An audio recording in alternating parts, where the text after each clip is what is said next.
السلام عليكم ورحمة الله وبركاته. ازيكم عاملين ايه؟ يا رب تكونوا بخير، ونبدأ بالصلاة والسلام على رسول الله. اللهم صل وسلم وبارك على سيدنا محمد وعلى آله وصحبه أجمعين.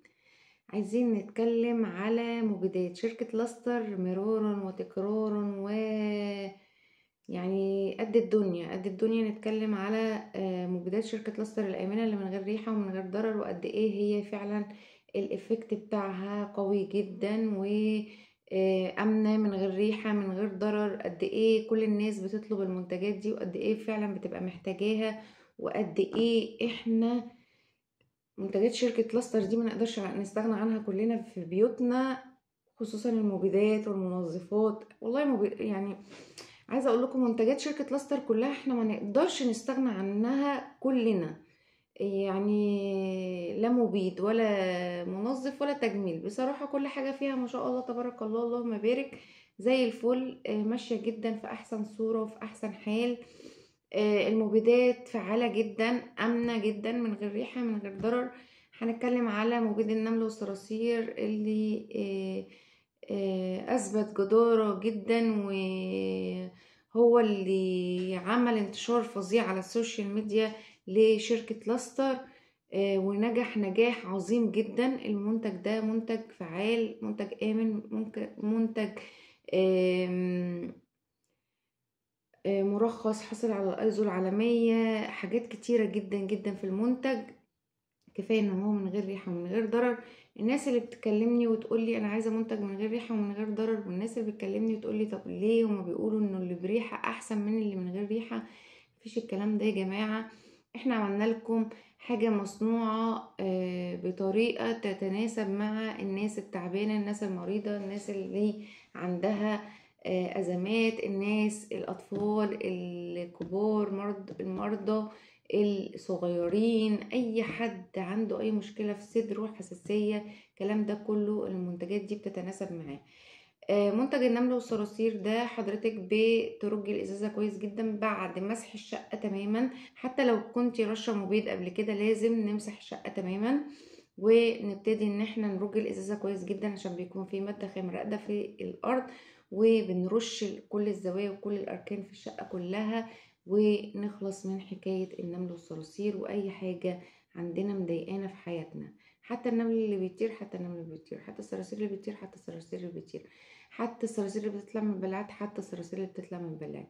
اي حشرة زاحفة صغننة سواء كانت نملة صراصير هو بيشتغل عليها. عندنا مبيد تاني اسمه مبيد العام المركز. المبيد ده بيشتغل على اي حشرة طالعة من الجنينة، حشرة جاية من زرع كده، مع النمل والصراصير، مع النمل والصراصير.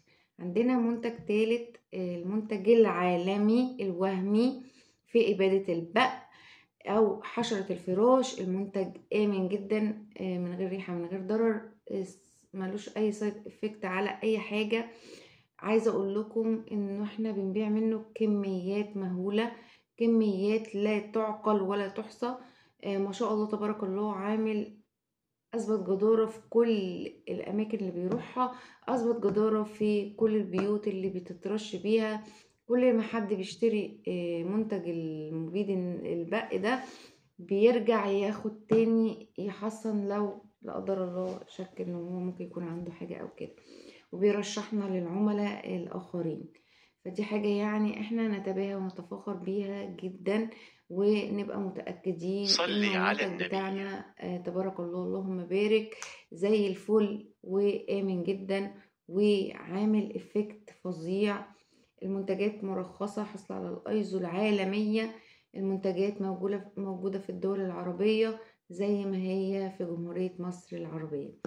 وانا دعاء رمضان بنت لاستر، موجودة معاكم، موزع معتمد في القاهرة والجيزة، ووكيل دولي لشركة لاستر في دولة الامارات. عايزة حضراتكم تتأكدوا 1000000% قبل ما تشتروا المنتج بتاع شركة لاستر إذا كان عليه الحفر ولا لأ، سواء اشتريته مني أو من غيري. أهم حاجة على العبوة الحفر بالطول كده باسم لاستر بالإنجليش، نتأكد من الحكاية دي.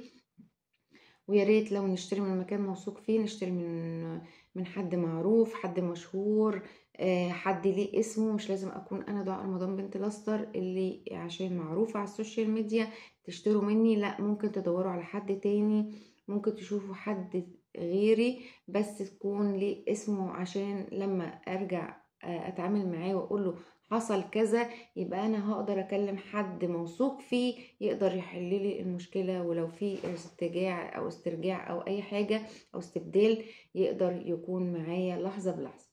فبنصحكم ان انتوا لازم تاخدوا من حد يكون ثقة، يكون حتى لو موزع معتمد تشوفوا الاي دي بتاعه، تتأكدوا من سلامة المنتج قبل اي حاجة. لازم تطمنوا جدا على الاخر من المنتجات، لازم تكونوا عارفين انتوا بتشتروا منين والبيج اللي انتوا بتتكلموا عليها.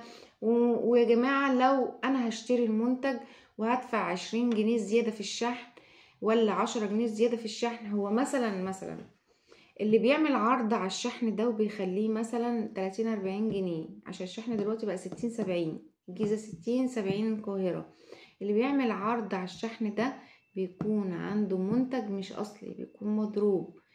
يعني أقل من 50 جنيه شحن، انت كده يعني 10 جنيه 20 جنيه 30 جنيه دول انت اشترتي بيهم منتج مضروب، عشان هو عايز يبيع كتير عشان المنتج قليل. مش معنى كده ان انا لما اعمل عرض على الشحن، بس انا ساعة ما اعمل عرض على الشحن كبيري اخلي انزل 10 هنا و10 هنا، 50-60، 50-50، لكن انزل 30-40 في عز اللي احنا فيه ده، المنتج ده مضروب يا جماعة. يعني ده اعتقادي معرفش، بس انا ادفع 20 جنيه زيادة من حد انا اخد منه ثقة، ولا اني ادور على شحن قليل واضيع الدنيا واضيع نفسي واضيع الاسرة كلها كاملة مكملة. مش عارفة اذا كان ده اصلي ولا مضروب، اكلمني اللي هو انا، تكلموني، تكلموا اي حد غيري من الناس الثقة في الشركة، تسألوهم وانا هجاوبكم بكل صراحة، مش عشان انتوا مش بتشتروا مني او انتوا مش عملاء عندي او مش موزعين عندي انا مش هرد عليكم. انا بتكلم كل الناس وبرد على كل الناس، وبتواصل مع اي حد بيكلمني في قدر المستطاع. ولو انا قعدت من هنا للسنة الجاية اتكلم عن مبيدات شركة لاستر مش هوفيها حقها. ف هنتكلم كتير طبعا عن المنتجات وعن المبيدات وعن كيفية الإبادة عن كل منتج لوحده، بس أرجوكم اشتروا المنتجات من مكان موثوق فيه، وثقوا تماما لما يكون حد ليه اسمه وسمعته عمره ما هيضرها عشان خاطر إزازة ب70 جنيه ولا ب100 جنيه ولا ب200 جنيه. أهم حاجة السمعة في السوق، أهم حاجة سمعة شركة لاستر اللي مش بتهزر في منتجاتها كلها، منتجاتها الفعالة المضمونة اللي جايبة ملايين الملايين المشاهدات على الفيديوهات وعلى الريلزات اللي بتتعمل. وما تنسوش تعملوا لايك وشير عشان الشير بينفع الغير، واستودعكم الله الذي لا تضيع. السلام عليكم ورحمة الله.